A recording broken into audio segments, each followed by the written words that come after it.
اللہ اللہ حضور کی باتیں مرحبا رنگ اعوذ باللہ من الشیطان الرجیم بسم اللہ الرحمن الرحیم۔ السلام علیکم۔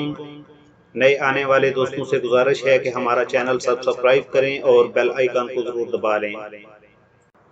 حدیث نمبر 2، صحیح بخاری کتاب وحی کے بیان میں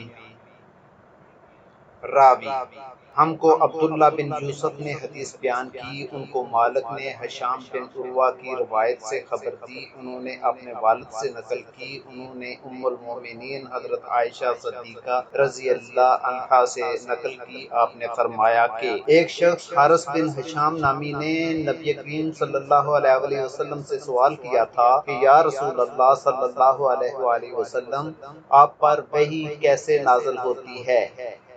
آپ صلی اللہ علیہ وآلہ وسلم نے فرمایا کہ وحی نازل ہوتے وقت کبھی مجھ کو گھنٹی کی سی آواز محسوس ہوتی ہے اور وحی کی یہ کیفیت مجھ پر بہت شاق گزرتی ہے۔ جب یہ کیفیت ختم ہو جاتی ہے تو میرے دل و دماغ پر اس فرشتے کے ذریعے نازل شدہ وحی محفوظ ہو جاتی ہے، اور کسی وقت ایسا ہوتا ہے کہ فرشتہ بشکل انسان میرے پاس آتا ہے اور مجھ سے کلام کرتا ہے، بس میں اس کا کہا ہوا یاد رکھ لیتا ہوں۔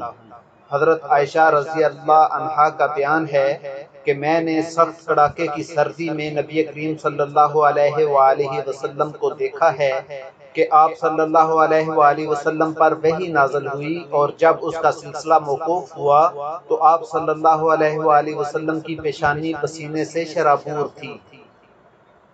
واللہ بالصواب والسلام۔ ہم سے جڑے رہنے کے لیے ہمارا چینل سبسکرائب کریں اور بیل آئیکن کو ضرور دبائیں۔ شکریہ۔ دیتا ہے اور تارے سلام کہتے